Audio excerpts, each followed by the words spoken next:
Tagad bija pienācis laiks atkal turpināt Kalifornijā. Tas kungs mani bija daudz svētījis Indiānapolē. Biju tik priecīgs, ka biju viņam paklausījis un devies uz turieni.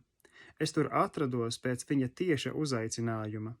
Patiesi reti, ja vispār, es esmu jutis tādu brīnišķīgu gara plūdumu kā šeit. Vēsts šķiet no manis tika izrauta tieši sludināšanas laikā. Katrā ziņā es iepriekš neko nezināju, ko sludināt. Sajūtos uznests uz platformas, izjūtot cilvēku vajadzības un vēlēšanās. Nevarēju parunāt tik ātri, kā pār mani nāca domas, un gandrīz izmežģīju mēli, cenšoties tikpat ātri tās ietērpt vārdos.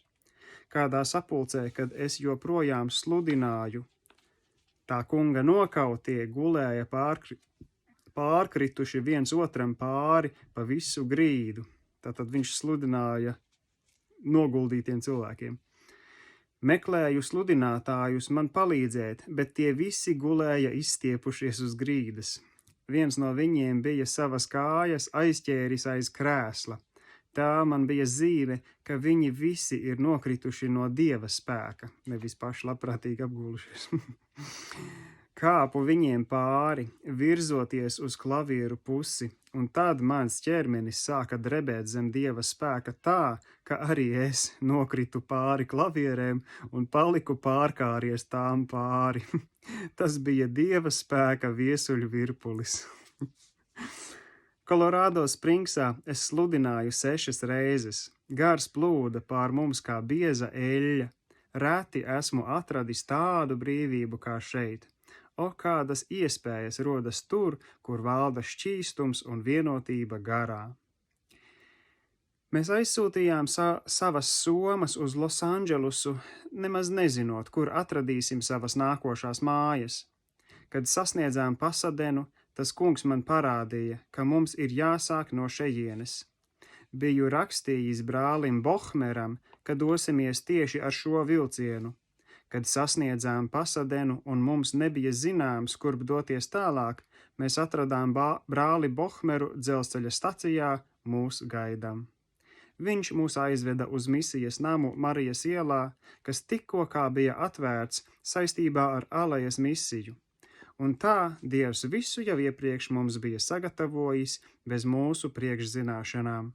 Mēs patiešām bijām noguruši ceļotāji, un mums bija vajadzīga atpūta. Mēs ieradāmies 1907. gada 5. decembrī.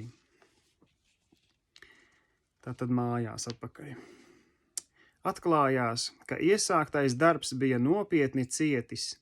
Svētie bija sadalījušies, gārs bija saistīts. Pretošanās no ārpuses bija kļuvusi daudz mērķtiecīgāka un izšķirīgāka. Tāds pats stāvoklis bija arī Losandželosā.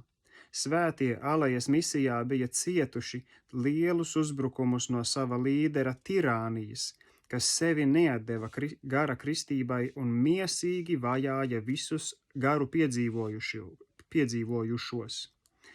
Es tiem palīdzēju lūgt, lai viņš, tas ir viņu līderis, aizietu no misijas un atstātu pilsētu, un viņi tika atbrīvoti.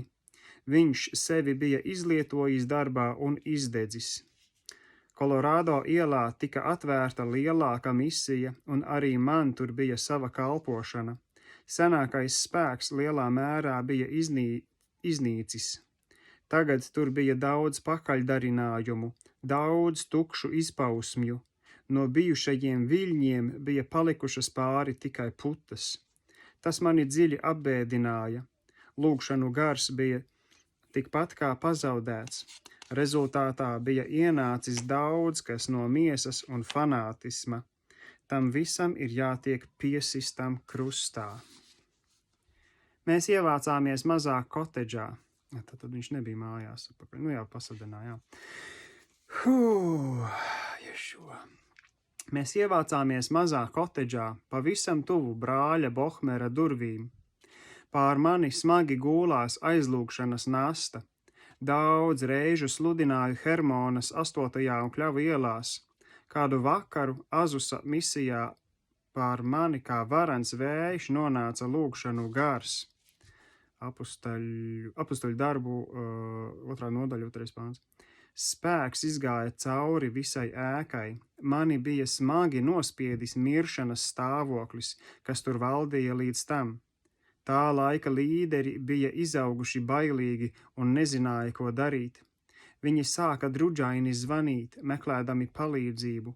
Viņi nebija bijuši ar mums kopš sākuma laikiem. Brālis Seimūrs atradās ārpus pilsētas. Biju 2. stāva zālē. Citi man pievienojās lūgšanā, mēs nokāpām lejā un sapulcē ielauzās uguns. Bet atbildīgie līderi nebija garīgi. Tajā laikā bija cēlušies citi valdnieki, kas nepazina Jāzepu. Pēdiņās nepazina Jāzepu. 2. Mūzus, 1. nodaļa, 8. pāns. Viņi nesaprata svētā gara lietas un to, ka Dievs centās atgriezties viņu vidū, bet viņi bija nobijušies, ka kāds cits tagad cenšas viņiem nozagt misiju. Un tā gars atkal nevarēja darboties. Starp citu, tajā laikā viņi jau bija organizēti, un es nebiju pievienojies viņu organizācijai. Tā tas plaši notiek arī šodien. Pēdiņās paraksties apakšā zem šīs svītras, vai arī mēs nevaram tev uzticēties. Mēs sadarbojamies tikai ar tiem, kas atbalsta mūsu uzskatus. Pēdiņas augšā. Vasarsvētki to no mums bija izravējuši. Kāpēc gan griezties atpakaļ? Visi, kas pieder dažādām atšķirīgām vasarsvētku darba sekcijām, šodien nav ar šķeltniecības garu.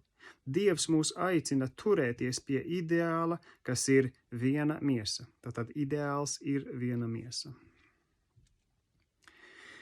Tas kungs man norādīja uz apslēpto vietu sirdī, un es izšķīros sekot viņam. Tā bija mana spēka vieta. Nebaidies ne no viena, izņemot Dievu un paklausi viņam. Es daudzas reizes runāju 8. un Kļavu ielās, Azusā un arī Alejas misijā Pasadenā, aicinot ļaudis uz daudz lielāku nopietnību un staigāšanu garā. Biju daudz pārdzīvojis, lūgšanā šī darba atbrīvošanai un jūtu, ka man ir tiesības viņus brīdināt. Mūsu lielākās cīņas kopš iesākuma bija ar miesīgiem reliģioziem fanātiķiem, kas sevi uzskatīja par Dieva gara mājvietu.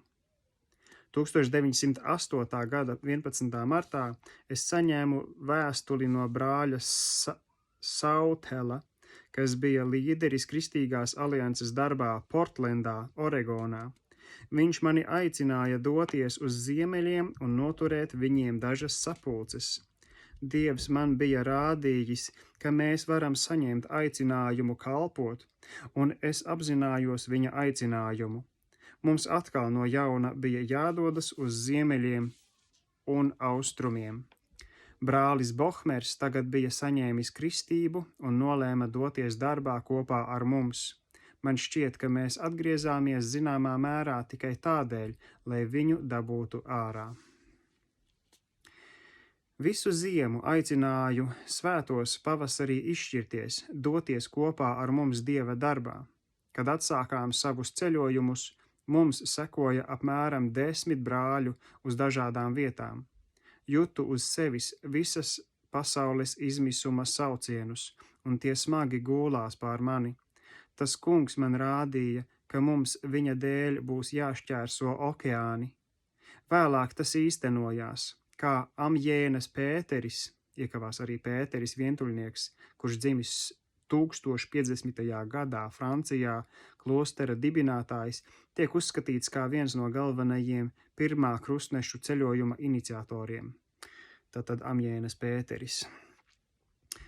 Kā Amjēnas Pēteris, es laiku pa laikam jutos kā paša Dieva bazūne, aicinot visu kristietību uz atmodu. Brālis Bartlemens 1908. gadu pavadīja, kalpojot atkal visā Amerikā. 1909. gadā viņš veica ceļojumu uz Havaju salām.